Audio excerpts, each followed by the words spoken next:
Adrián.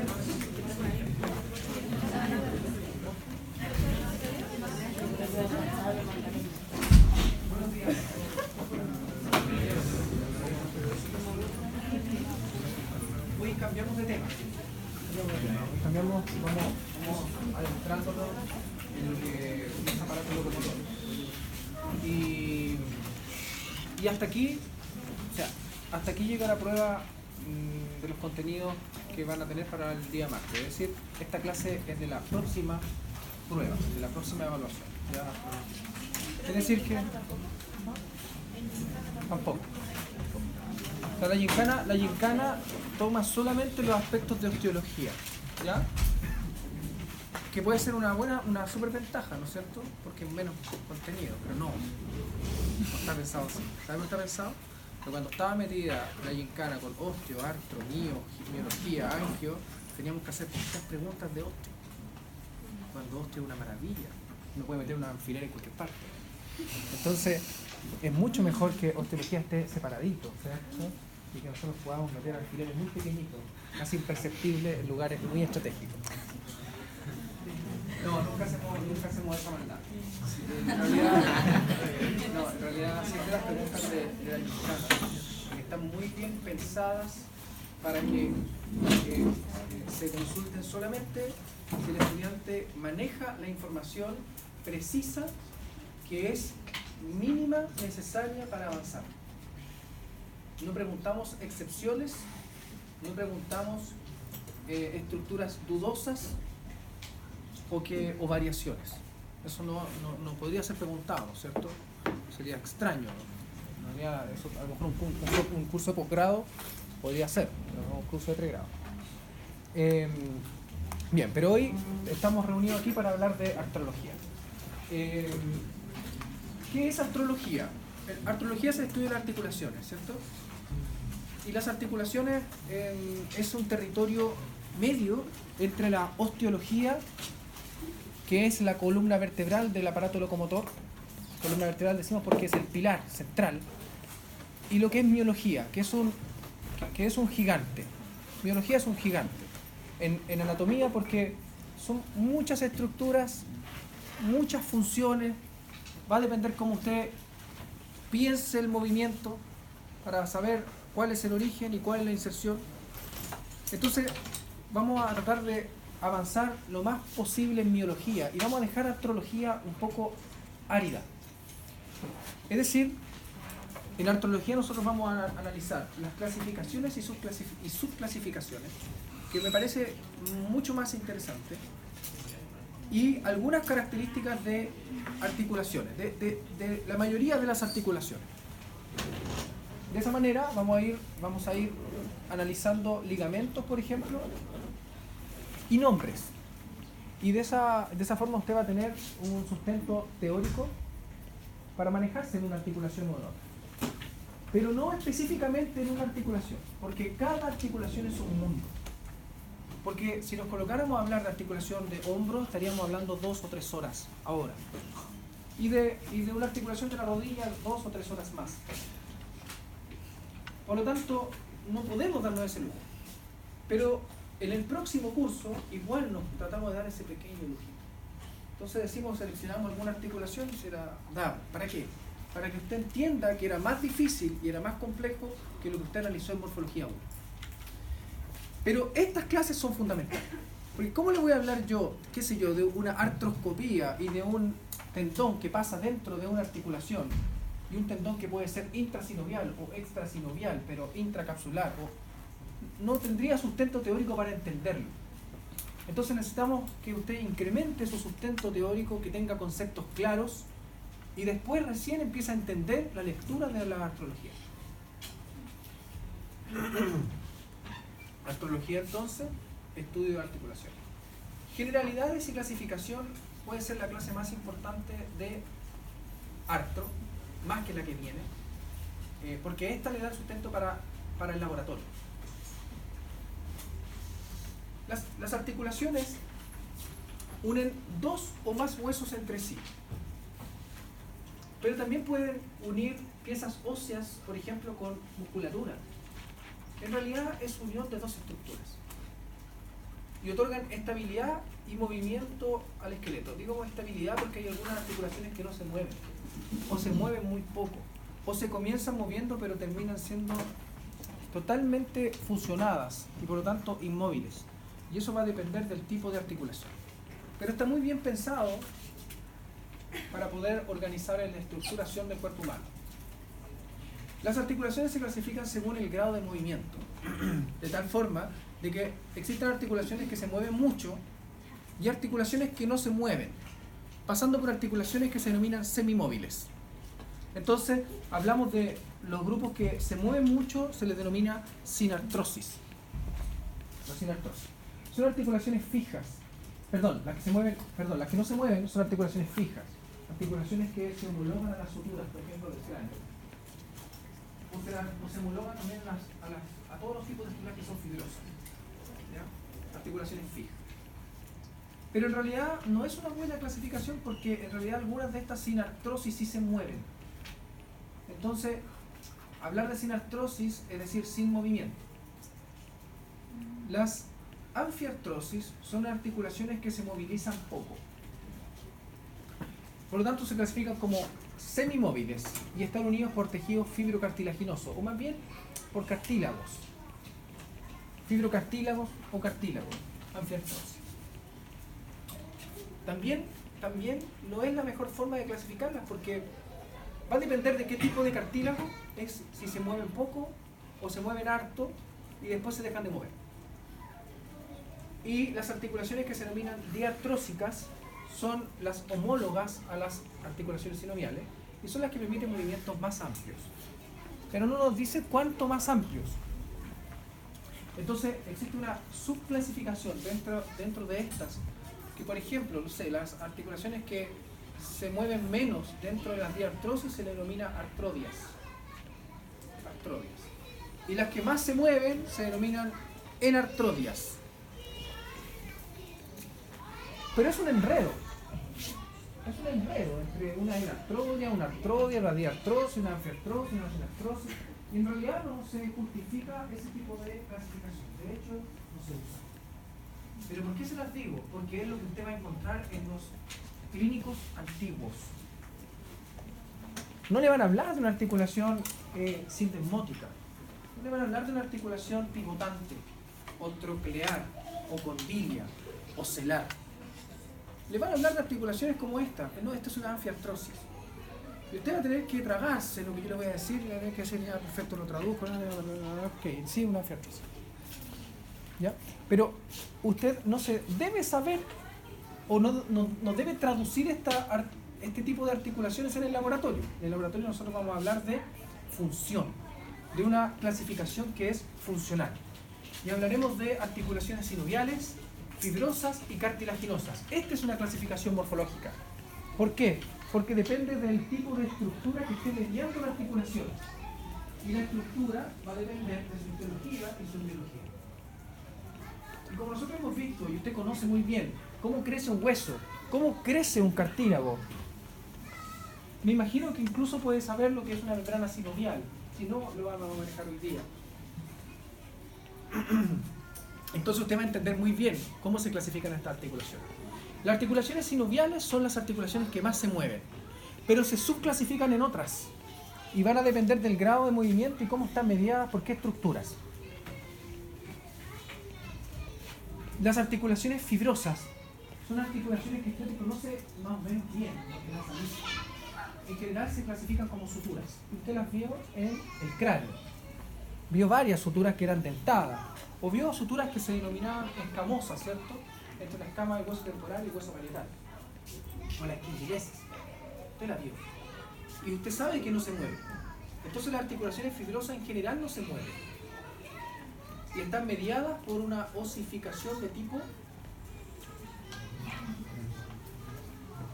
en general, de tipo membranosa. Y de esa membrana se forma tejido fibroso. Finalmente se produce un tejido óseo y termina. ¿Por qué?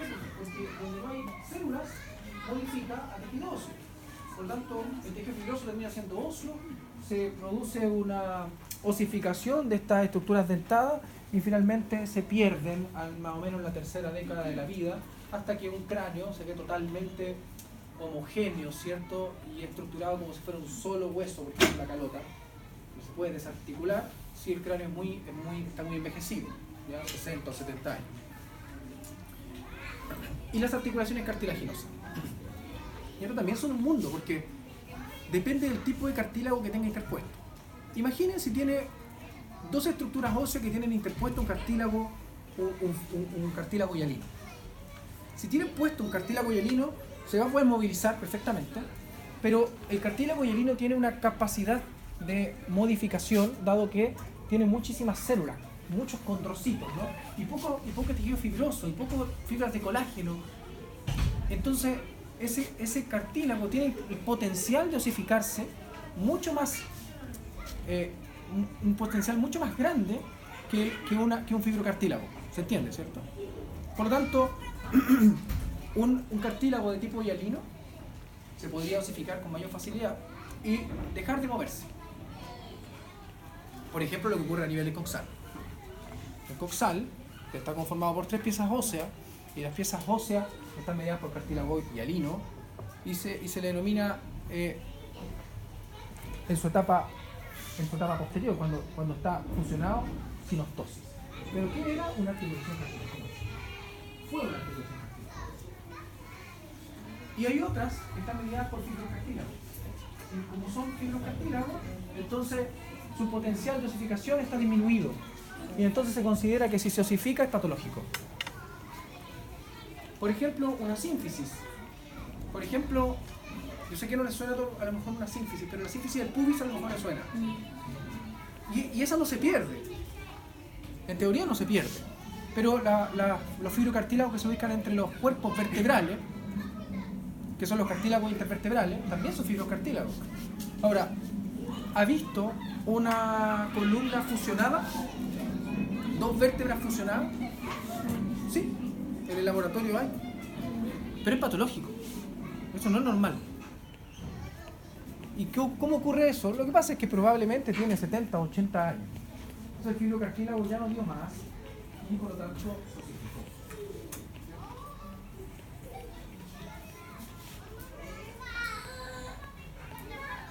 Las articulaciones sinoviales. Las articulaciones sinoviales son las que se homologan a las de artrosis. Dijimos que se movilizan, son las que más se mueven. Son las que más se mueven. Y tienen unas características bien particulares. Las articulaciones sinoviales son las más abundantes en el cuerpo. Mantienen una cápsula articular, que es un manguito fibroso que las recubre, las reviste, y dejan dentro una cavidad, que se denomina cavidad articular. Solo este tipo de articulaciones mantienen estas características. Las articulaciones cartilaginosas no tienen esto, las fibrosas no tienen esto. Tampoco tienen membrana sinovial, pero todas las articulaciones que se denominen sinoviales deben tener membrana sinovial. Y la membrana sinovial es una doble membrana, o una membrana de 2 capas, que está pegada a la cápsula articular. Si usted se imagina 2 estructuras que están articuladas y movilizándose, están revestidas por fuera por una cápsula articular, pero por la superficie interna de la cápsula mantenemos esta membrana. Y esta membrana mantiene 2 tipos de células, que se denominan sinoviocitos. Sinoviocitos tipo A y tipo B.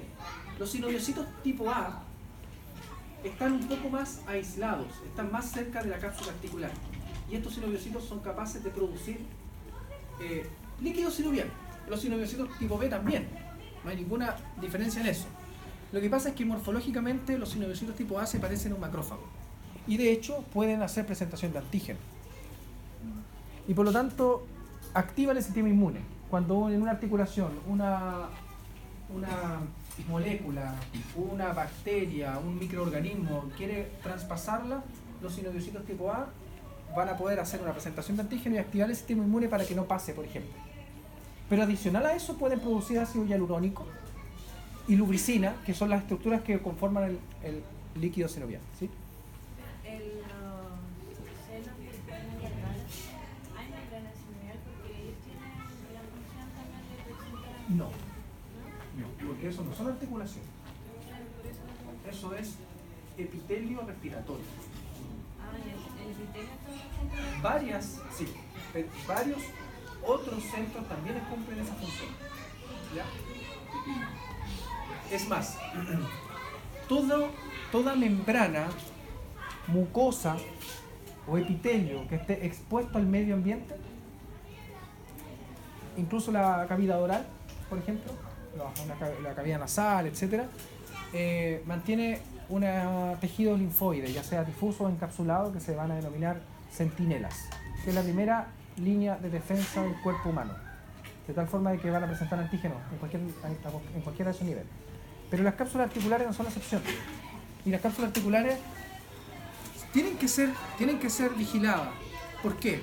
Porque la sangre, porque los capilares sanguíneos no llegan hasta el centro de la articulación.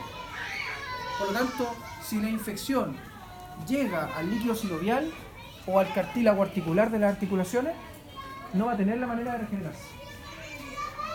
Porque tiene muy degradación. Y entonces, imagínense que un cartílago articular de la superficie comienza a degenerar por una infección. Cuando pase la infección, no existirá regeneración de ese cartílago y la funcionalidad de la articulación se perderá. Por lo tanto, es muy importante que los sinoviocitos tipo A hagan esta presentación de antígeno. Pero los sinoviocitos tipo B están más cerca, están mirando a la cápsula, a la cavidad articular, son capaces de producir líquido sinovial. ¿Qué es el líquido sinovial? Un líquido inoloro,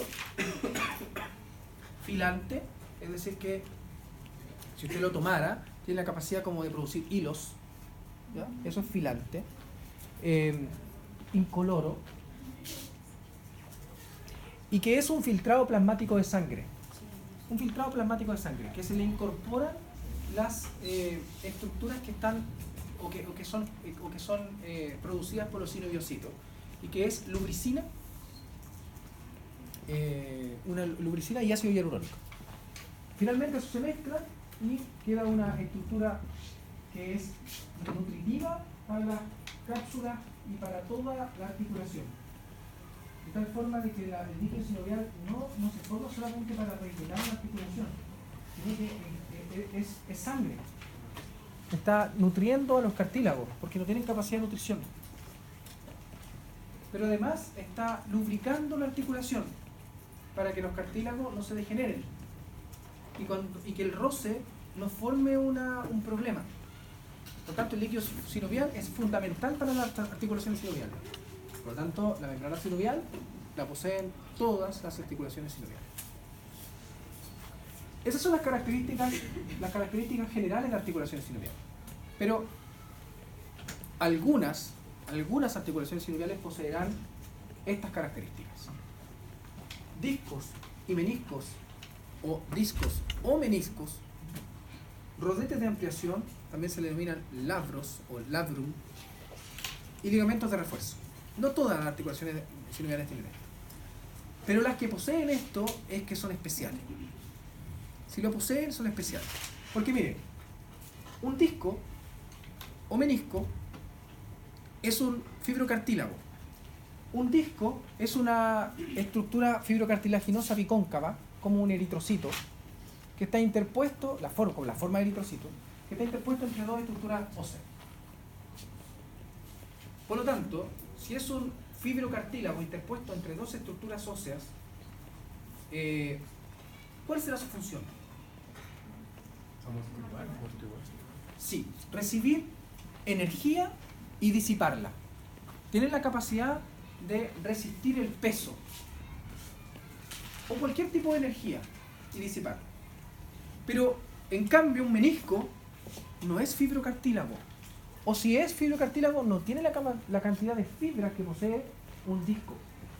El menisco es un cartílago un poco más celular y con muy pocas fibras por ejemplo.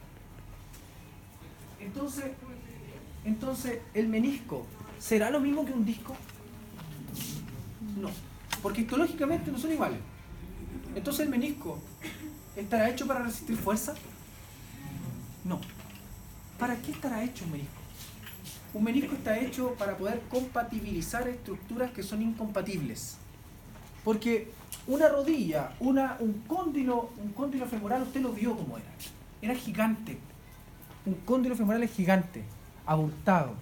¿Y usted vio cómo era el platillo tibial? ¿Qué energía de los cóndilos tibiales? Era plano. ¿Cómo hago para que esta estructura que es redondeada y gigante articule contra una estructura plana y no se luxe? No es lógico. Entonces se va a luxar. ¿Qué le coloco? A la estructura plana le coloco una estructura cartilaginosa que le dé una forma para poder compatibilizar la estructura y que esto no avance de manera libre y que no se luxe. Eso es un menisco. Por lo tanto, usted podrá clasificar un disco y un menisco solamente sabiendo si esas estructuras son compatibles o no son compatibles. ¿Por qué les digo esto? Porque hay una discusión gigante en los textos y en los anatomistas, porque los textos dicen disco y menisco. Las articulaciones sinoviales pueden tener disco o menisco, así como si fuera cualquier cosa. Y no es eso.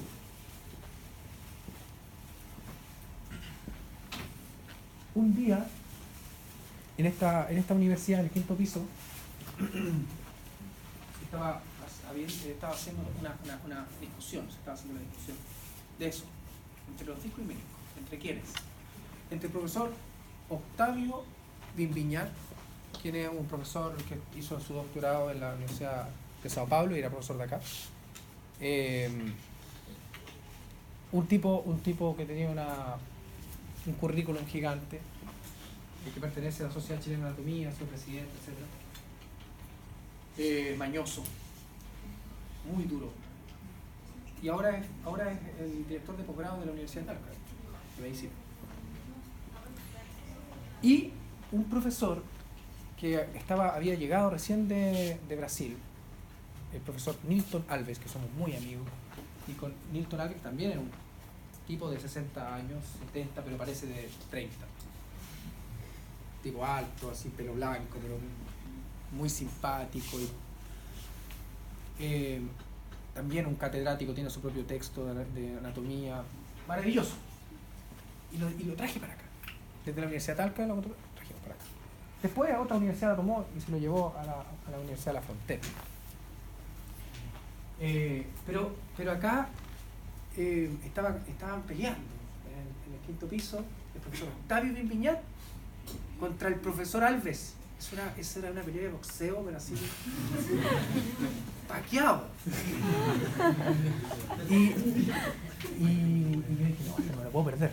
Así que fui a buscar mi sillita, me coloqué en la entrada del pasillo, mientras ellos peleaban, y yo me coloqué a mirar qué pasaba. ¿Y qué estaba peleando? Entre que el profesor Octavio Piñat decía que al estudiante le da lo mismo, si el disco o menisco. ¿Y qué le explican eso? Lo confunden, da lo mismo, etc. Y el profesor Alves le decía, ¿cómo da lo mismo? No puede ser, si esto es distinto, la histología, biológicamente son distintos, esto sirve para energía, esto no sirve para energía, esto cooperiza de estructura, etc. Pero fue una pelea así épica. Entonces, como estaba mirando,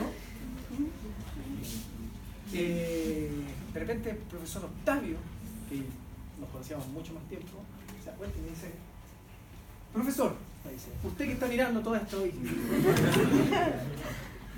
¿qué opina al respecto? Entonces me dije, profesor Octavio, yo lo quiero mucho, lo quiero muchísimo, pero con respeto a usted mejor no lo veo.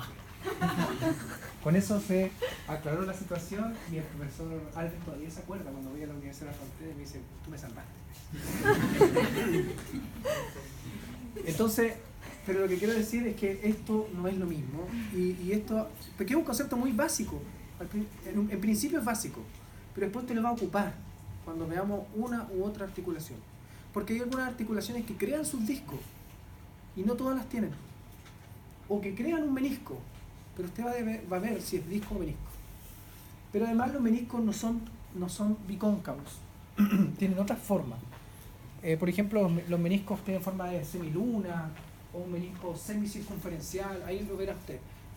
Pero los discos son bicóncavos. ¿Ya? Rodetes de ampliación. Después lo vamos a ver, yo creo que se lo imagine primero. Los rodetes de ampliación o labros o labrum son una estructura que me parece magnífica. Imagine una articulación muy móvil,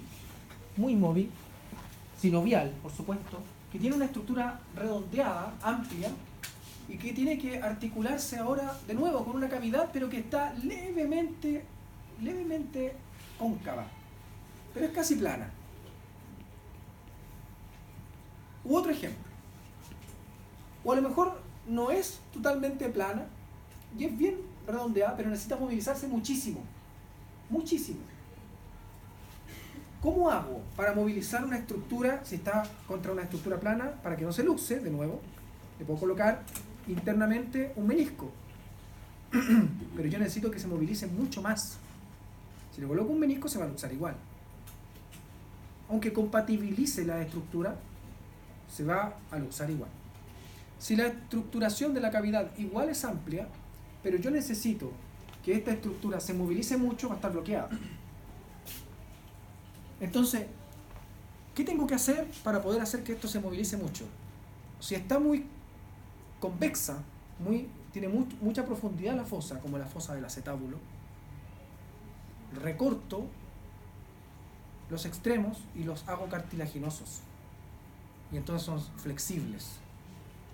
Y si está la estructura muy plana, le coloco una gran estructura cartilaginosa alrededor y lo hago mucho más profundo, pero cartilaginoso.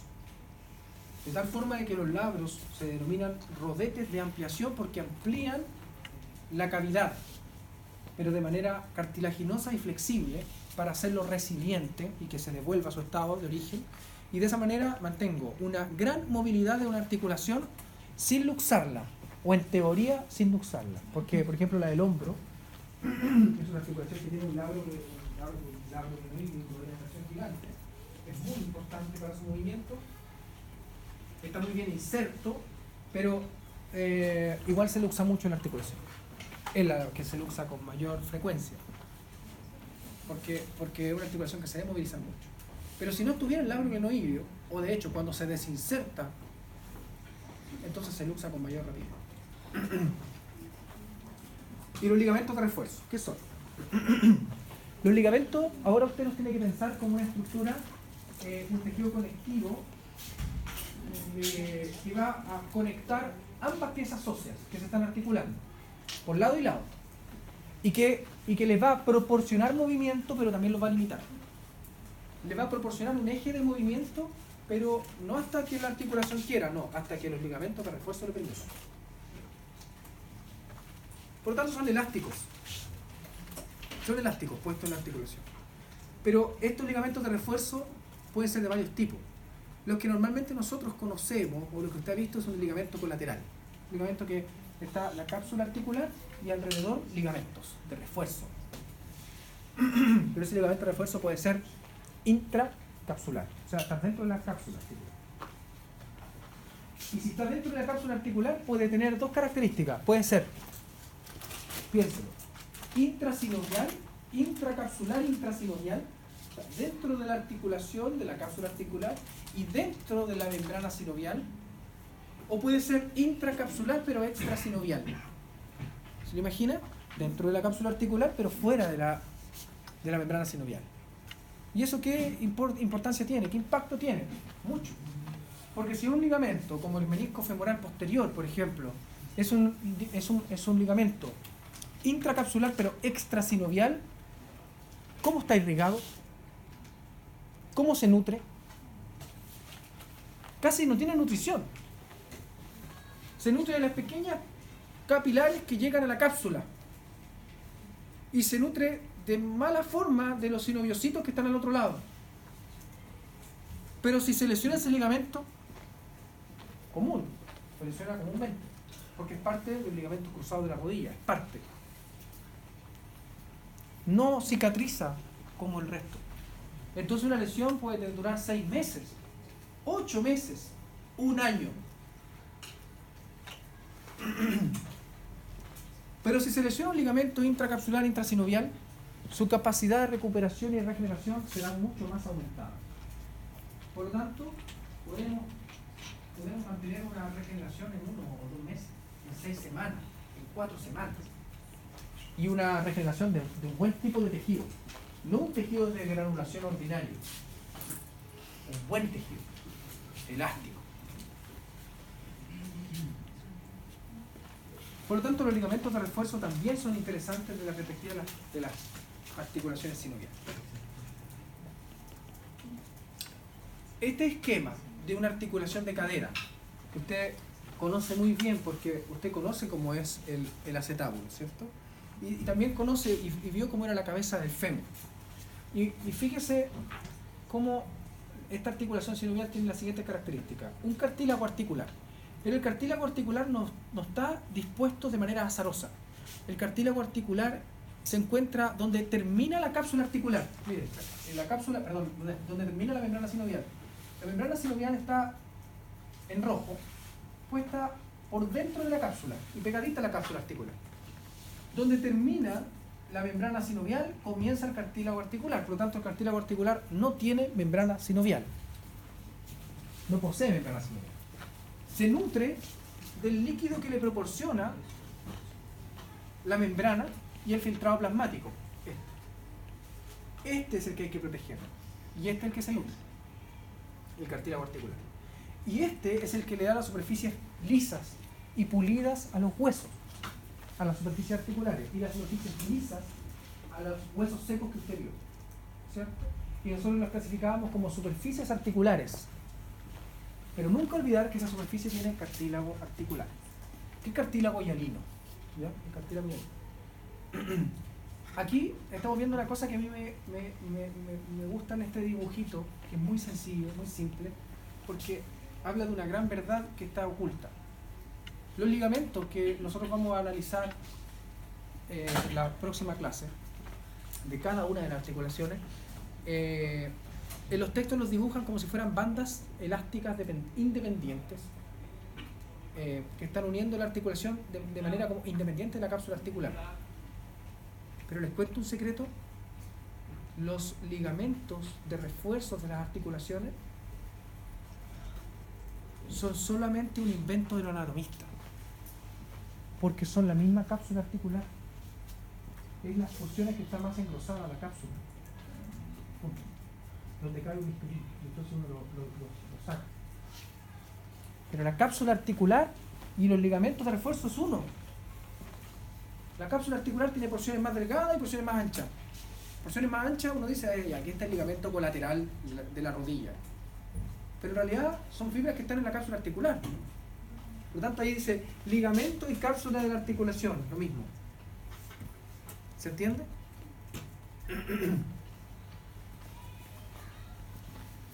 Y el líquido sinovial y la cavidad articular. Todas estas estructuras son parte de una articulación sinovial. Pero miren, aquí tenemos una articulación de rodilla. No vimos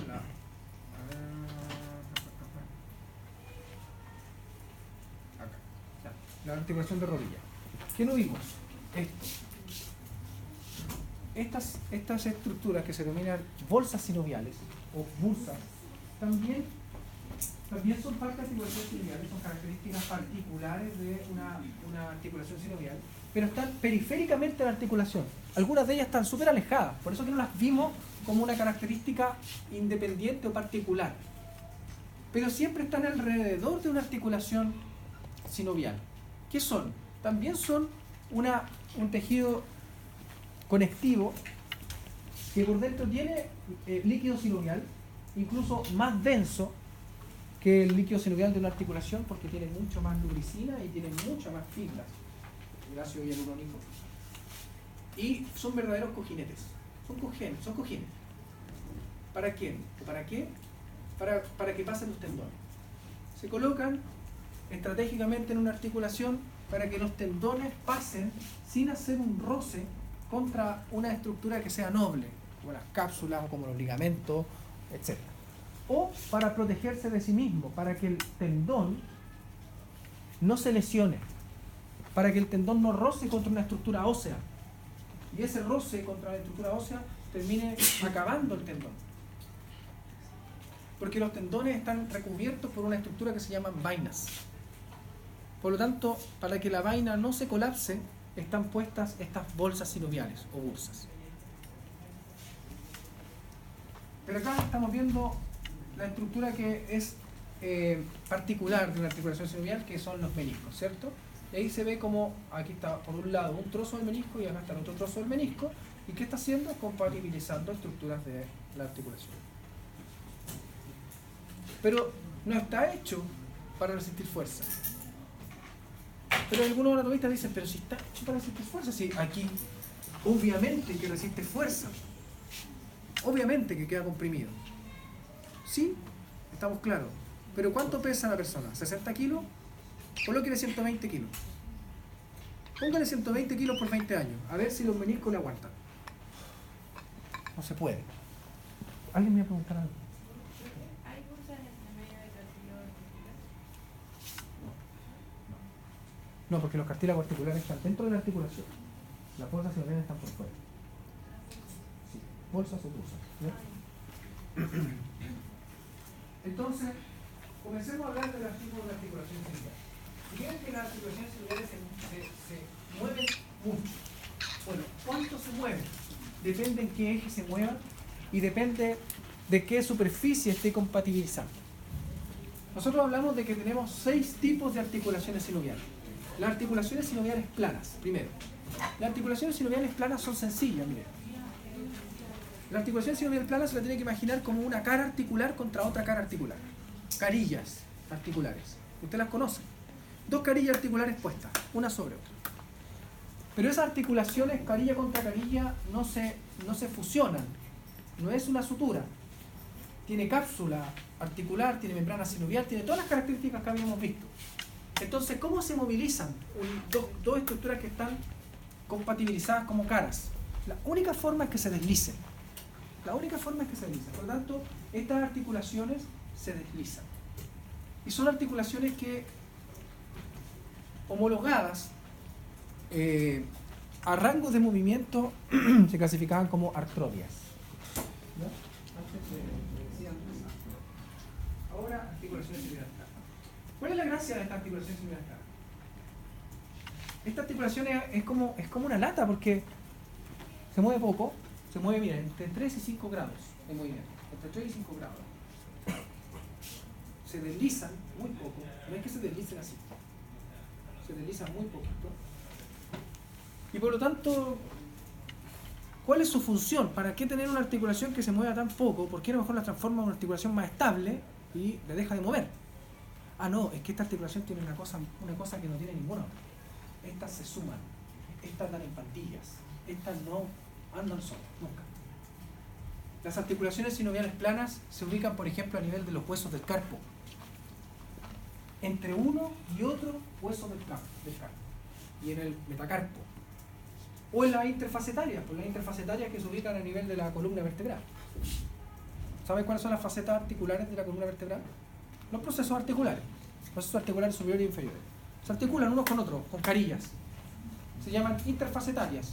Interfacetarias lumbares, interfacetarias torácicas o cervicales. ¿Están solas? No. Por lo tanto, ¿y por qué están juntas? Porque se suman. Se pueden sumar. Y sume 3 o 5 grados por 1, por 2, por 3, por 4, por 5, por 8, por 10, por 20, por 30 grados. Hacen movimientos extraordinarios que no pueden ser logrados por otra. ¿Cómo movilizo los huesos del carpo para poder tomar una estructura pequeña? Tengo que hacer movimientos muy, muy pequeños, deslizamientos que se puedan sumar en una u otra dirección para tener los movimientos tan precisos como los de la mano o del pie, aunque los del pie se movilizan menos, porque están asociados a ligamentos que inmovilizan ciertas articulaciones, pero potencialmente podría movilizarse mucho más, y de hecho lo hicieron. Antiguamente lo hicieron. El problema es que ahora vamos evolucionando o involucionando. Las articulaciones planas, por ejemplo, en la columna vertebral, usted vio cómo eran las facetas articulares de la columna cervical. Se movilizan más o menos 5 grados. Pero las articulaciones interfacetarias de la columna torácica se moviliza menos. Esta se moviliza en un rango de 3 grados, de 2 a 3 grados. Es la que menos se moviliza de la columna vertebral. Y las lumbares son las que más se movilizan. Pero las lumbares tienen una historia aparte. Las articulaciones planas, por ejemplo, de la columna lumbar, las articulaciones planas, las interfacetarias tienen capacidad, por ejemplo, de hacer una flexión del tronco. Y usted puede hacer este movimiento solamente por la suma de pequeñas articulaciones entre 3 y 5 grados. Eso es maravilloso. ¿Existen algunas aisladas? Sí, existen algunas aisladas. La articulación, por ejemplo, acromioclavicular, es una articulación sinovial plana. Sí, pero esa es especial. Es tan especial que como está sola tiene sus propias armas. Y entonces tiene un cartílago interpuesto, que es un disco. Entonces es una plana, pero mediada por un disco, para que se mueva más que todo. Miren qué maravilla. En el caso de las vértebras, cuando permiten la rotación del tronco, ¿participan esas articulaciones? ¿Cómo lo hacen? Las que participan ahí son las articulaciones interfacetarias lumbares, no el resto. Y las lumbares, por lo tanto, tienen otro tipo de clasificación. Ya vamos a hablar de eso. ¿Pero siguen siendo planos? No. Por eso hablamos de la cervical torácica. Pero también le puedo decir sí.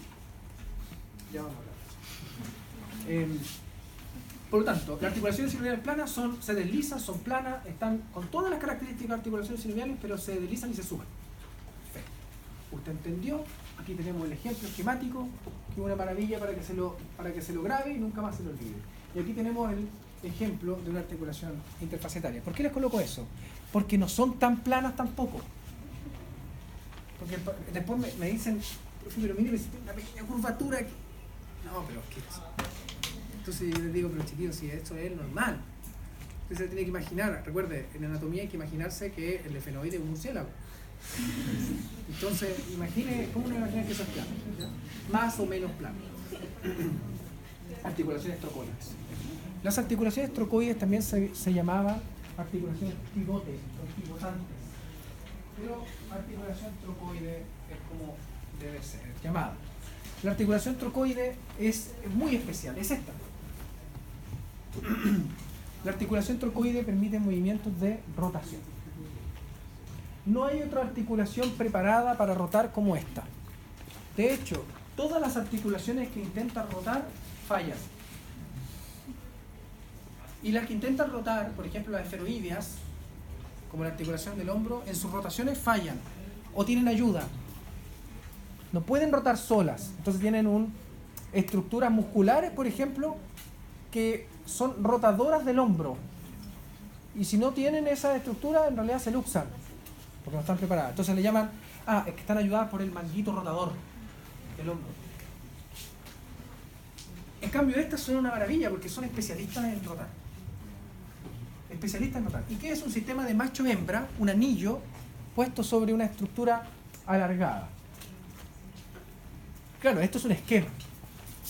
Pero, ¿dónde vemos una articulación como esta? La articulación, por ejemplo, entre el diente del axis, es un gran ejemplo. El diente del axis contra el arco anterior del atlas. Una articulación tipo trocoide.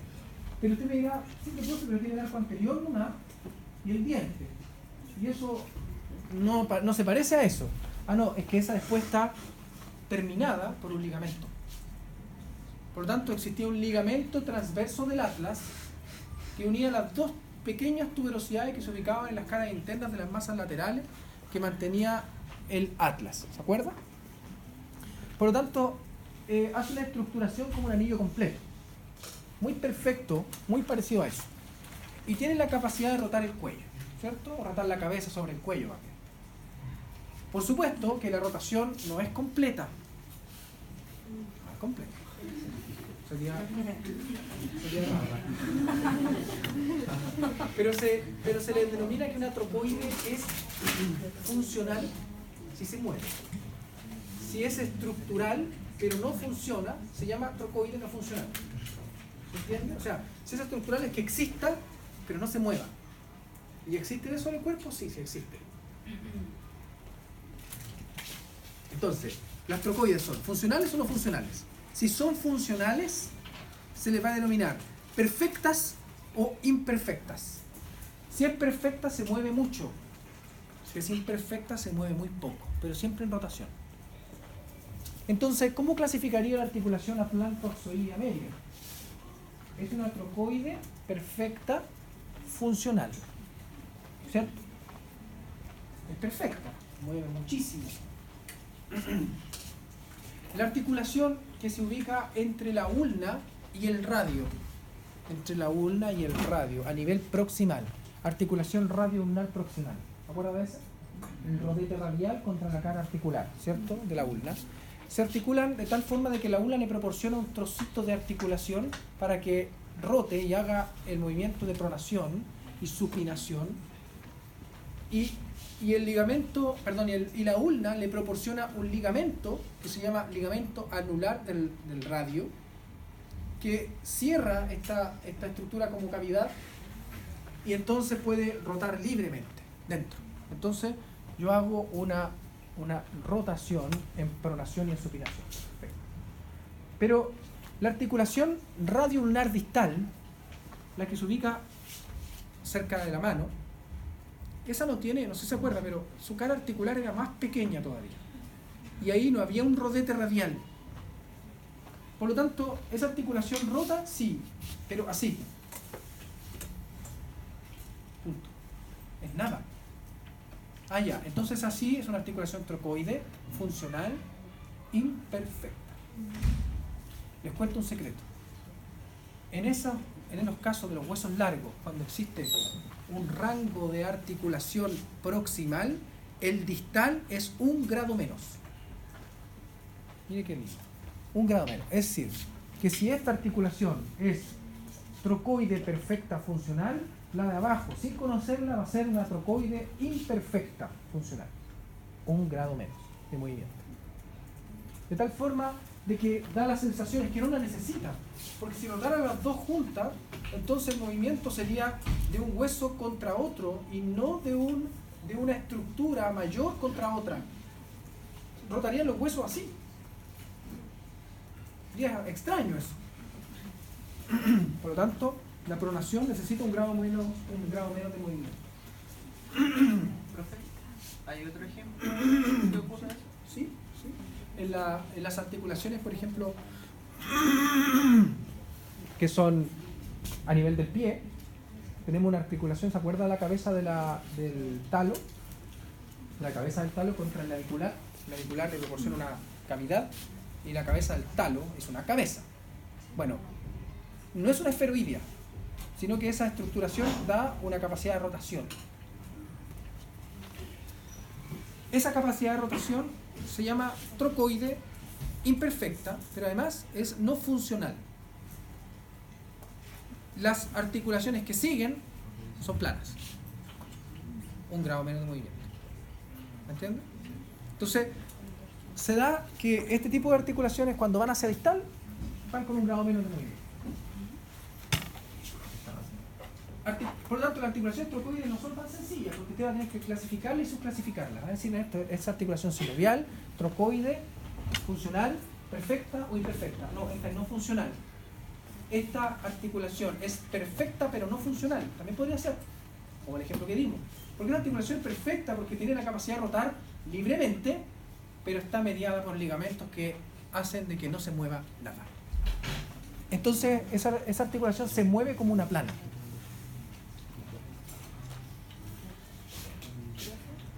¿Qué pasa con las personas que son hiperlaxas?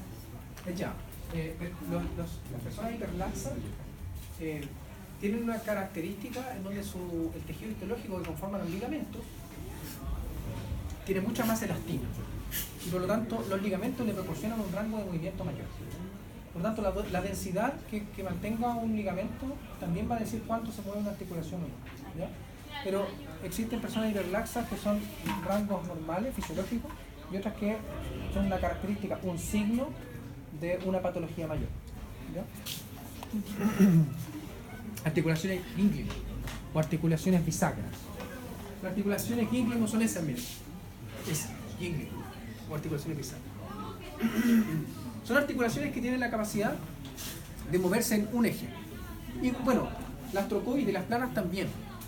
Pero este eje va a ser un eje transversal, de tal forma de que pueden pueden hacer flexión y extensión, están mediadas por trócleas. Usted las conoce, ¿cierto? Las vio y las trócleas entonces no permiten otro rango de movimiento que no sea flexión y extensión.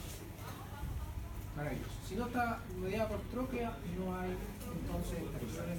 Pero mire, te coloco el siguiente ejemplo. La articulación de la rodilla. La articulación de la rodilla. ¿Qué tipo de articulación sería? ¿Qué las está mediando? Tiene cóndilos. ¿Cómo se mueve? Flexión y extensión. ¿Tiene un grado de rotación o de lateralidad? No sé. Hace así, me dice no sé. Que en realidad se podría, ¿cierto? No. No, lo que te está moviendo es la articulación coxofemoral. Porque está moviendo el fémur para hacer eso. Porque es así. Pero si usted se inmoviliza el muslo, si lo inmoviliza, ¿puede hacer una lateralidad? Sí. Pero mínima. Mínima. Son un par de grados. Hablamos de 5 grados de movimiento para cada lado. Por lo tanto, esta articulación bisagra va a estar mediada por trócleas, pero el fémur tiene una tróclea. No, pero recuerda el fémur en su epífisis distal mantiene una fosa intercondilia y 2 cóndilos. ¿Y eso no es una tróclea? Cóndilo, fosa. Es un cóndilo. Perdón, es una tróclea grande. Entonces es una articulación troclear. O ganglio. O bisagra. Cualquiera de las.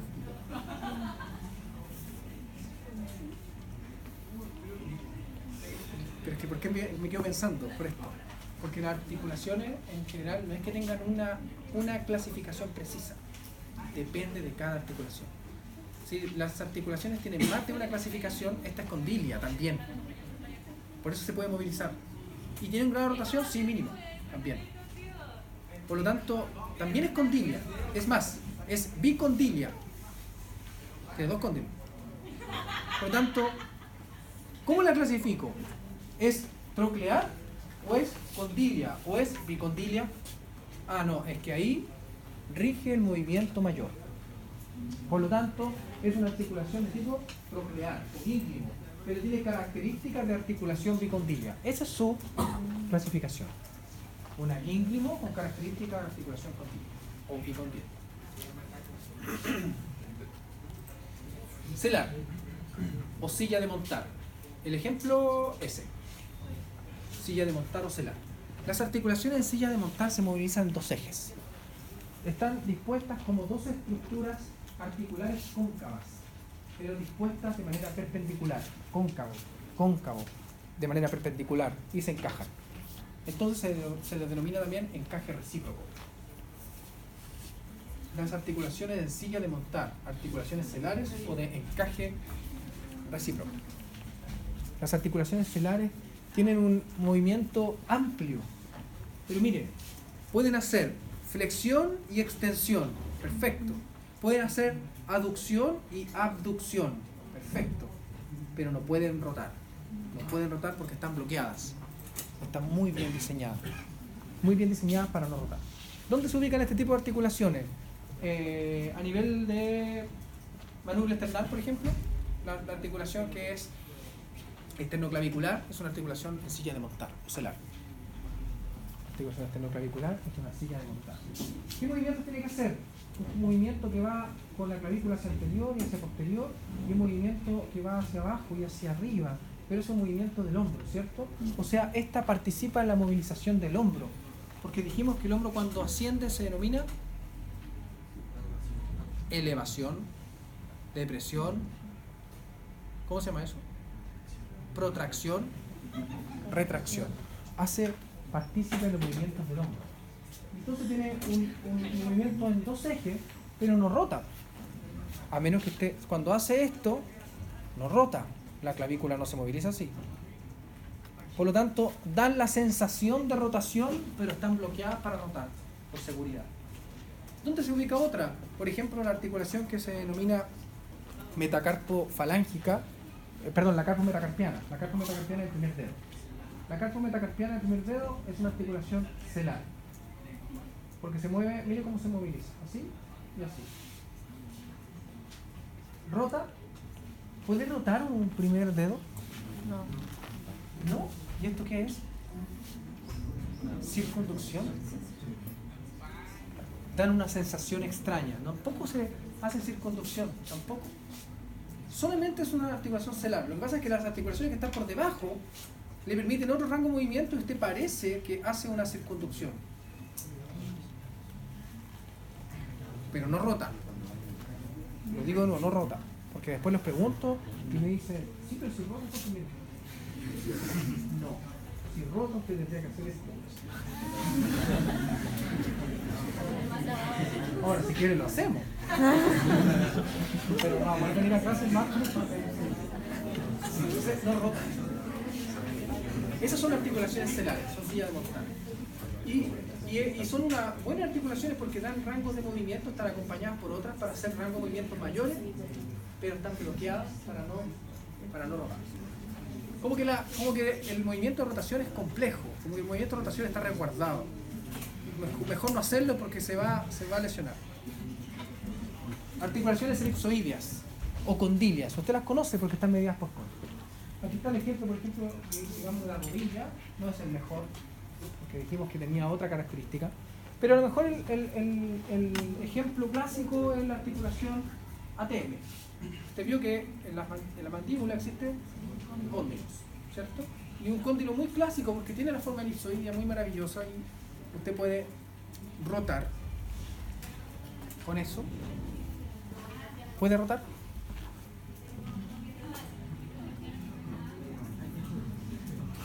Aquí creo que entiendo una situación que es muy particular. Mire, las articulaciones condilias no pueden rotar. Las articulaciones condilias pueden hacer movimientos como aducción, abducción, flexión y extensión. Y están bloqueadas para rotar, porque tienen una estructura elipsoidea que no permite que rote dentro, ¿cierto? Y si rota, tiene rangos de rotaciones muy disminuidos. Si rota, tiene rangos de rotación, pero muy disminuidos. Por lo tanto, están bloqueadas. Pero la articulación de la ATM sí rota. Y ahí está un problema. Es que esa es especial. Esa es muy especial. Es tan especial que ningún profesional, a menos que sea llamado un especialista en trastornos temporomandibulares, que se le denomina TTM, puede trabajar sobre ella.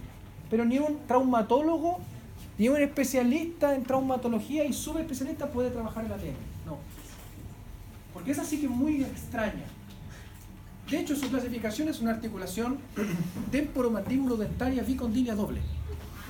Esa es la clasificación de la articulación. No es condilia. Eso es como para que el estudiante sepa que está mediada por cóndilos. Entonces, busquemos otra. Saquémosla. Busquemos otra. ¿Qué articulación puede ser condilia?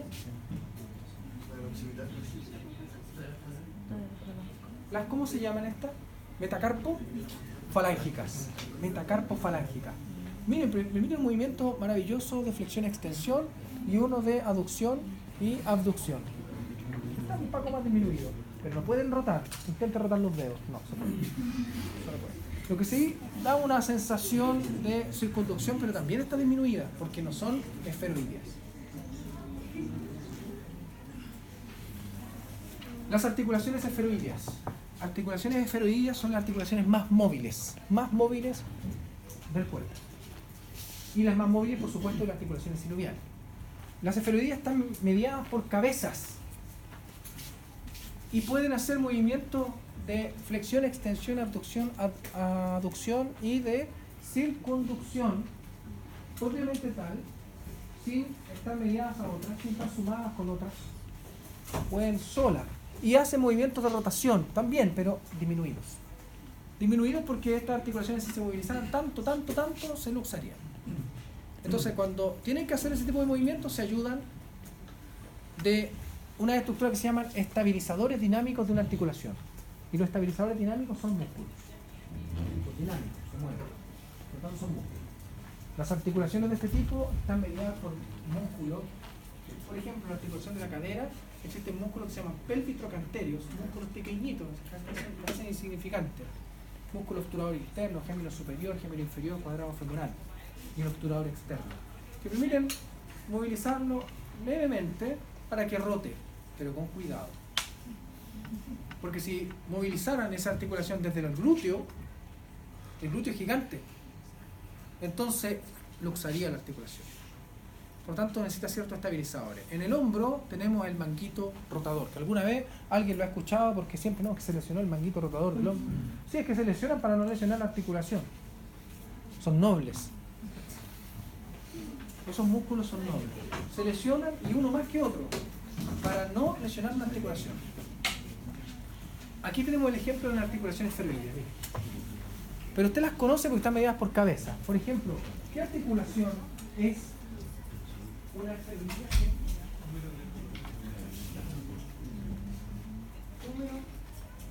Glenoidea. Ya, aquí tenemos un buen ejemplo que se llama glenohumerales. ¿Ya? Y aquí hay otra cosa que yo quiero traspasarle a ustedes. El nombre de una articulación está dado por las estructuras que participan. Por lo tanto, tienen que aprenderse. Lo primero, el nombre de una articulación. Articulaciones interfacetarias vertebrales. Ahí le está diciendo de dónde, qué es lo que se está articulando. Articulación de los cuerpos vertebrales. Eso. Articulaciones interespinosas. Articulaciones intertransversas. Articulaciones interlaminares. Usted tiene que llamarlas ahora de esta forma. Se lo imagina, ¿cierto? Por lo tanto, articulación glenohumeral, articulación coxofemoral. Articulaciones fibrosas. La articulación de los libros y la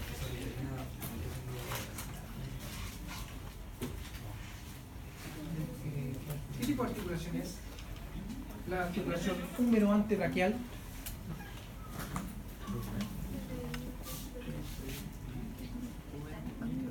¿Cómo? Gínglimo. ¿Qué tipo de articulación? ¿Qué tipo de movimiento hace? ¿Está dominado por glúteo?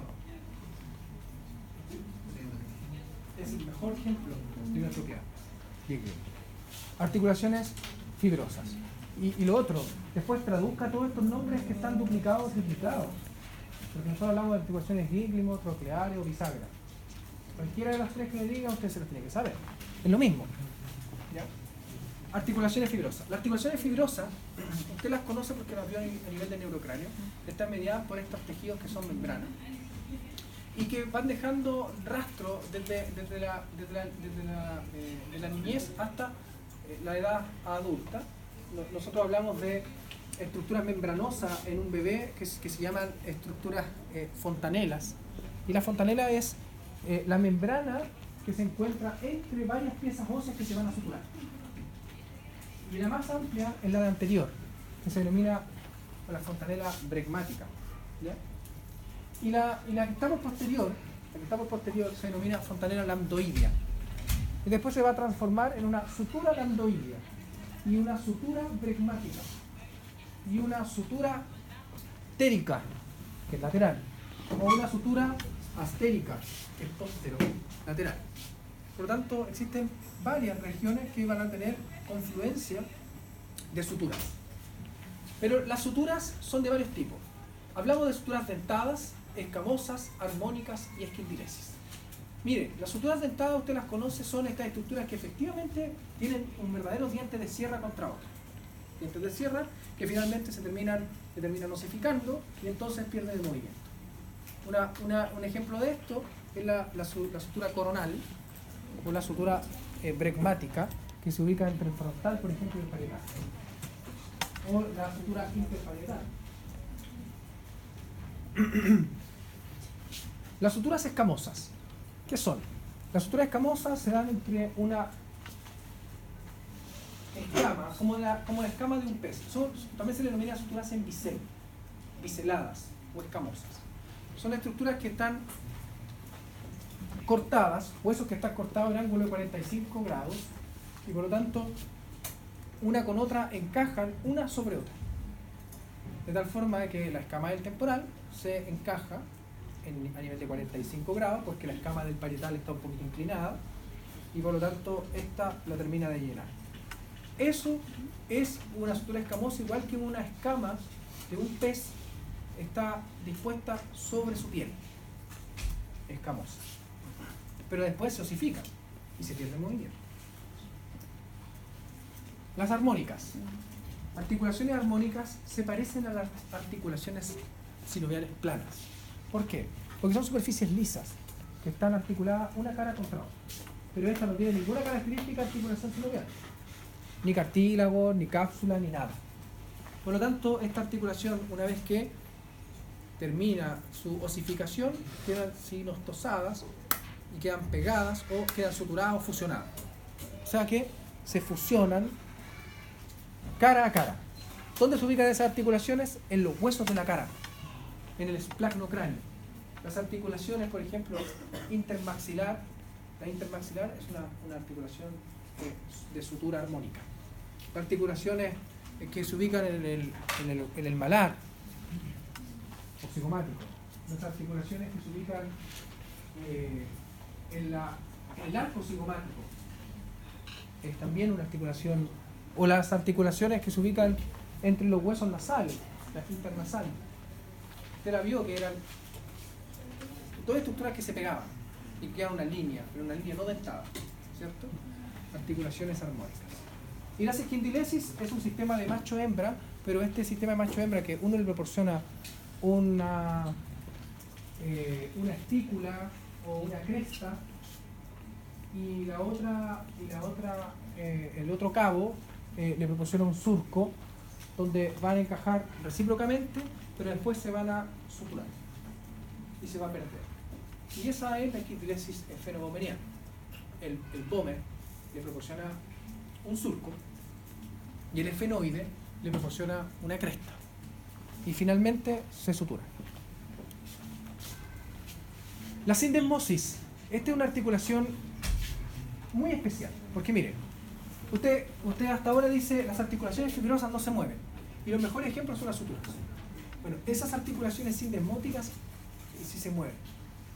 Porque las articulaciones sindesmosis son un tejido fibroso que está mediado por dos piezas óseas, pero está mediado a distancia.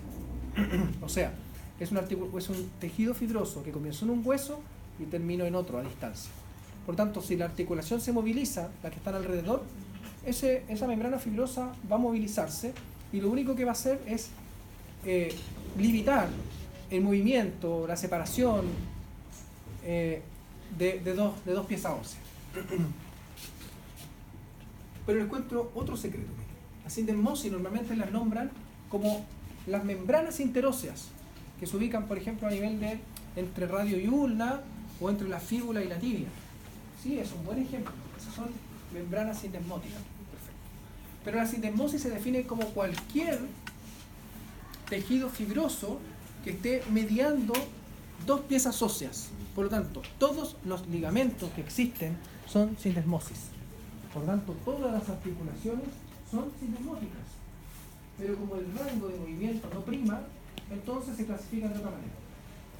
¿Entienden? Por ejemplo, una articulación como la que usted daba, que es una articulación troclear o gínglimo, también es una sindesmosis, porque tiene ligamentos de refuerzo. Pero no se le dice que es una sindesmosis porque no prima ese movimiento. El movimiento que prima es troclear o de flexión y extensión. Dentro de esas articulaciones sindesmóticas tenemos la confosis. Y las confosis son la misma articulación sindesmótica mediada por un ligamento a distancia pero microscópico. Y ahí se da un caso específico que son la articulación de las piezas dentales contra el hueso alveolar. Porque las confosis son un tipo de sindesmosis, un subtipo de sindesmosis, donde desde el cemento de la superficie radicular de una pieza dental se articula con el hueso alveolar. Si usted lo ve en un microscopio verá que es una distancia gigante. Pero si usted lo ve a ojo desnudo, dirá las piezas dentales no están articuladas, están suturadas. No, las piezas dentales se mueven, están articuladas. y de hecho se movilizan y se puede movilizar más de lo que cree, por eso existe la ortodoncia. Porque ¿cuál es el sustento de la ortodoncia? Que como tienen una gonfosis, y eso puede modificarse porque usted le aplica un poco de fuerza a esa pieza dental, y entonces se empieza a hacer una reabsorción ósea y una posición ósea por el otro lado, y la pieza dental comienza a movilizarse. Y el ligamento periodontal se comienza a regenerar, y eso entonces es una articulación. Eso significa que las piezas dentales se pueden salir, se pueden mover más de lo común, sí. Si el ligamento o todos los tejidos alrededor están dañados, las piezas dentales empiezan a movilizarse más. Y se pierden también. Cuando una pieza dental está sin movimiento y está pegada y suturada, que también puede pasar, al tejido óseo, se llama que esa pieza está anquilosada. Es una anquilosis. Es como anclada. Anquilosis. Y una anquilosis, imagine una anquilosis cuando uno tiene que sacar una pieza. Yo eso digo, porque soy dentista y digo, hay una pieza anquilosada. Eso quiere decir de que se perdió una gonfosis y que ya no existe, vale. Pero yo no tengo cómo saberlo. ¿Qué pasará con esa extracción? ¿Con qué saldrá? Sale con tablas externas, se fractura todo el hueso, todo. Terrible, po. Terrible. Ahora, ¿será sencilla de hacer? Usted puede estar 2 horas y la pieza no sale y no se mueve, nada, no se mueve. Entonces, si un dentista está con eso, tiene que darse cuenta que está anquilosada y que tiene que derivarla para que hagan una extracción quirúrgica con motor, porque van a tener que romper hueso con un motor y sacarla por un trozo de hueso alrededor, ¿cierto? Por lo tanto, ¿qué le estoy diciendo? Es que esto que le estoy diciendo de clasificaciones sirve para algo. No es una cosa que yo me sabía de memoria porque me pareció como buena onda saber de esto. No, esto se ocupa. Entonces los ejemplos son la tibiofibular y la radioulnar, pero son una sindesmosis que es clásica, pero ya sabemos que todos los ligamentos forman sindesmosis. Es un ligamento o un tejido mediado por 2 huesos a distancia. La cisarcosis. ¿Qué son las cisarcosis? Las cisarcosis son articulaciones como la sindesmosis. Por eso se clasifican dentro de estas, pero no están mediadas por fibras. No son fibrosas tampoco. Están mediadas por piezas musculares. Son músculos que están mediando la pieza ósea. Por ejemplo, las articulaciones en cisarcosis que se ubican en las costillas, porque están mediadas por los músculos intercostales. Una costilla contra otra por un músculo. Por lo tanto, eso también forma una articulación. O piezas óseas que están volando y que no tienen articulación estable contra otra pieza ósea. Entonces están mediadas por músculos. ¿Como cuál? Como el yoides. Un hueso que está volando en el cuello. ¿Y cómo está sujeto? Por músculos suprayoídeos e infrayoídeos. Y que es una derivación del temporal, lo que descendió. Bueno, esa es una cisarcosis. O la escápula, que está asociada por musculatura a la región posterior superior del tórax. Si esa musculatura tiene algún problema, entonces la escápula tiene un diseño o una mala posición, y entonces hablamos, por ejemplo, de una escápula lana, que se levanta de un movimiento. La escápula es un ejemplo de una cisarcosis. Radioulnar. Ajá, gracias.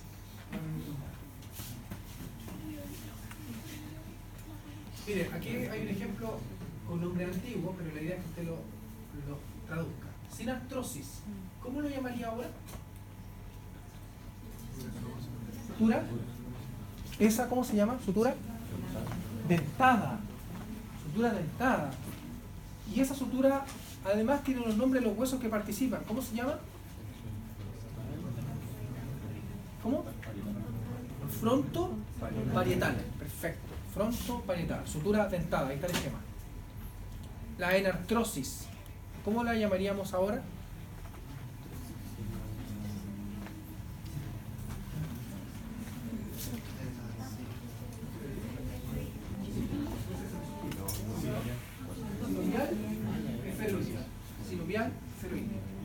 Mira aquí, la articulación entre la cabeza del talo contra el navicular es una artrodia.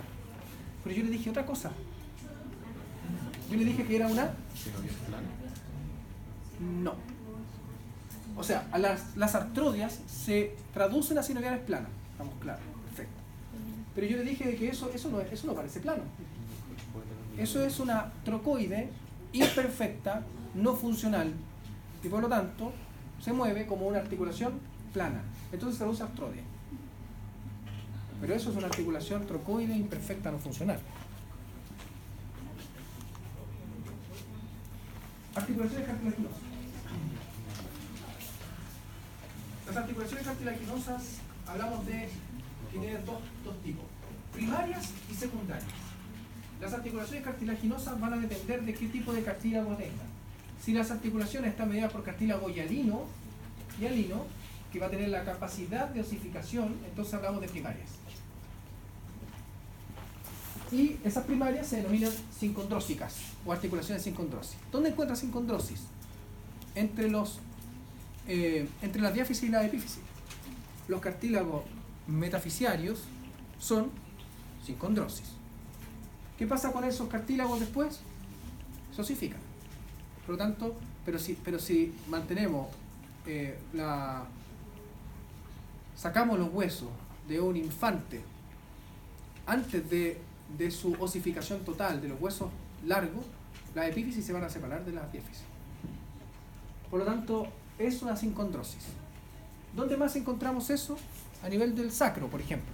Si nosotros tenemos un infante de menos de 2 años y extraemos sus piezas óseas, los huesos del sacro se van a desarmar y vamos a tener 4 o 5 vértebras más pequeñas. Por lo tanto, mantienen un cartílago hialino interpuesto que después de los 2 años se va a empezar a osificar y mantiene una etapa secundaria que se llama sinostosis. Por lo tanto, el sacro está sinostosado, el coxal está sinostosado, el esternón está sinostosado entre sus 3 partes.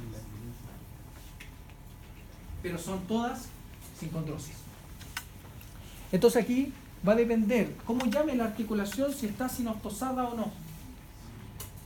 Si usted ve un cartílago interpuesto de una articulación que sabe que se va a sinostosar, usted dice que es una sincondrosis.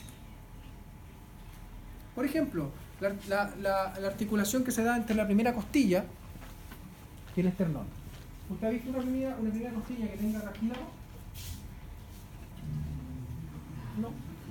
Está la pieza completa.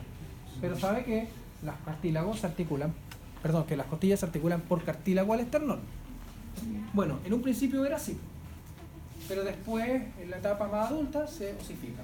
Si usted ve el cartílago en uno de los huesos plásticos, por ejemplo, que tenemos en el laboratorio, usted verá que tiene cartílago. Entonces es una sincondrosis. Pero después yo le paso el hueso de un anciano y usted es una sinostosis, porque está en una etapa secundaria de sinostosis. Y ejemplos de esto hay en varias partes.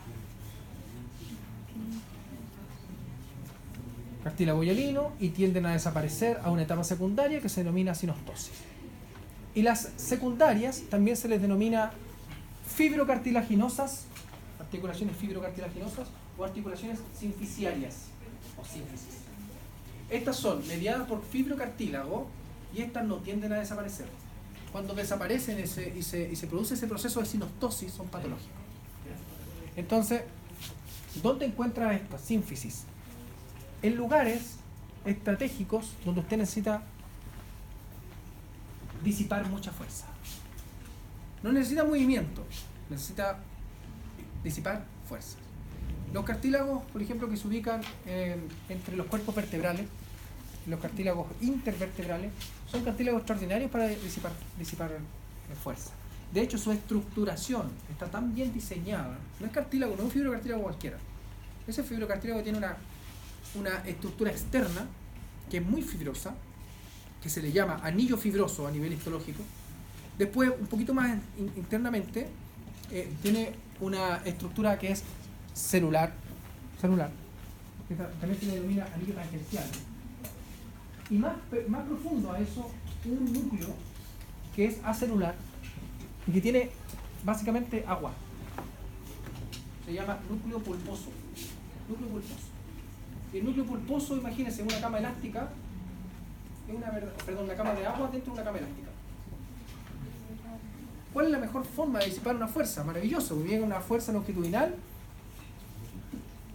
impacta contra esa región y las fuerzas se descomponen desde la periferia hacia el centro. Y como tiene un núcleo pulposo, entonces la energía se rompe. Ni siquiera se disipa, se rompe. Extraordinario.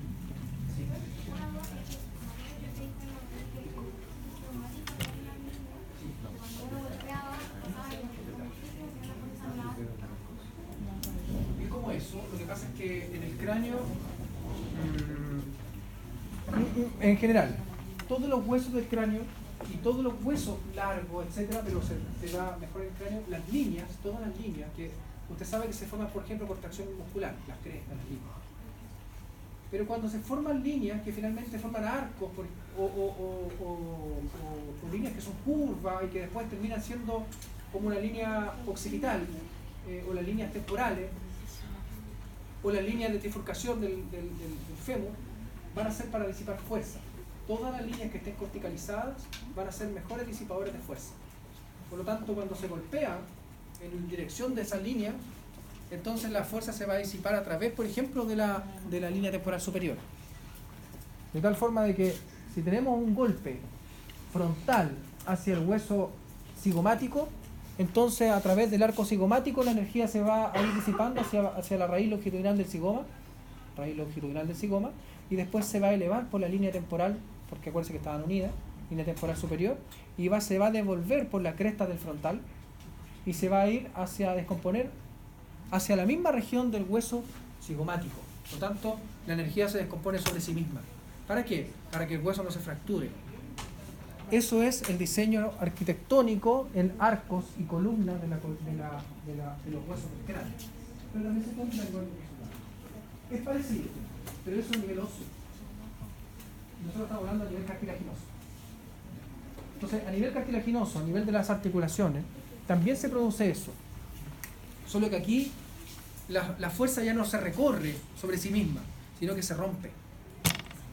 Y de esa manera funciona un fibrocartílago que es una maravilla como está diseñado. Ahora, miren lo que le voy a decir. Ese fibrocartílago, estoy hablando solamente de los fibrocartílagos de la columna a nivel de los intervertebrales. No se forma de esa estructuración histológica para eso.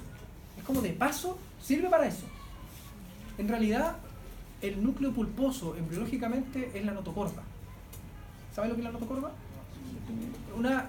Una estructura embriológica que deriva del ectodermo, pero que finalmente se va hacia el mesodermo internamente y avanza y le dice al sistema nervioso que se forme y que lo siga. Y le dice la notocorda, que es una estructura lineal, le dice, todo el que me siga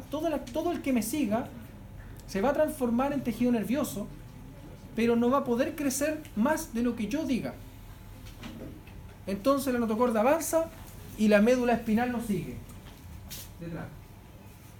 Si no existiera la notocorda, o cuando hay un mal diseño de la notocorda, o se pierde, entonces crecen estructuras nerviosas como cerebros interpuestos en la médula espinal. Porque este limita el crecimiento del tejido nervioso. Por lo tanto, le permite solo a las estructuras que estén sobre la notocorda crecer y estructurarse como un cerebro. Pero las que van en relación a la notocorda no. Entonces se va hacia el centro del embrión, lo sigue el tejido nervioso y va a formar la médula espinal, que es un cono, y va a quedar por detrás del cuerpo vertebral. Y en el centro del cuerpo vertebral se va a formar la notocorda, pero se va a degenerar y va a formar este núcleo pulposo. Pero el núcleo pulposo podría ser una estructura ósea, se podría osificar, no, queda esa estructura para poder disipar las fuerzas. Para proteger, ¿qué cosa? El tejido nervioso. La maravilla. Qué cálculo, qué álgebra, qué econometría. Esto es una maravilla. Economía, ¿qué es eso?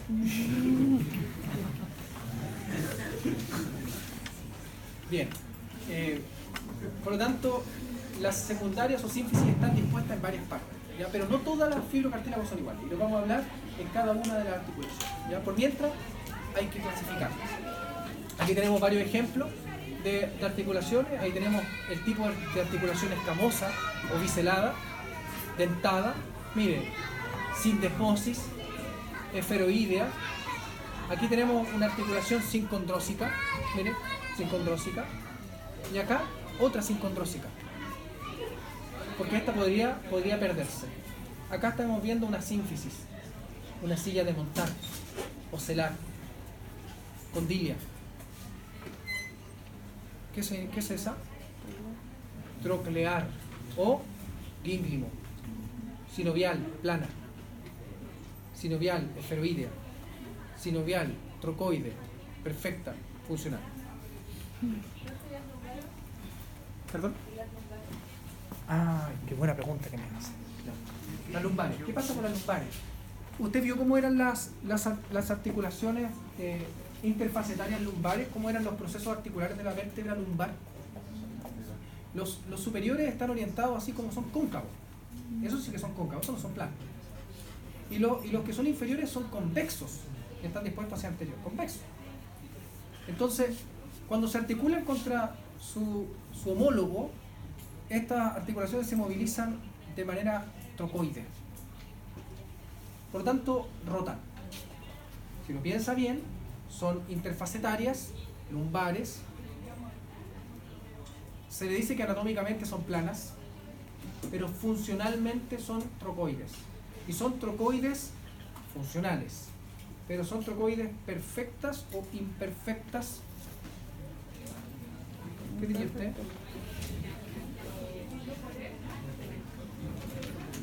Imperfectas. Imperfectas. ¿Por qué? Porque si usted moviliza una articulación trocoide de la columna lumbar, no le da capacidad de movimiento, de rotación. Estas igual se suman, como si fueran planas, porque derivan de las planas. Por lo tanto, le da la capacidad de rotación al tronco. Por lo tanto, tenemos que, anatómicamente, las interfacetarias lumbares son articulaciones sinoviales planas. Yo no estoy de acuerdo con eso, pero se dice que son anatómicamente planas, ¿ya?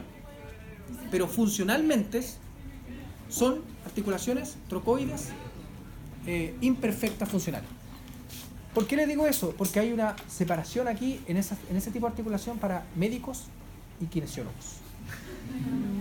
Kinesiólogos dicen, no, son planas, punto. Estamos como planas, son planas. Porque miren, anatómicamente son planas, todas las articulaciones interfacetarias son planas. Se suman, son planas. Pero yo le he dicho al hermano kinesiólogo que no las han visto. No es igual. No es igual. ¿Las has visto trabajar? Porque cuando trabajan se mueven como una trocoide. Y usted puede movilizar el tronco solo en esa porción, haciendo un movimiento de rotación. Eso no es de la columna torácica, no es de la columna cervical. ¿Ya? Eso era todo, ¿cierto? Hasta ahí llegamos, chicos.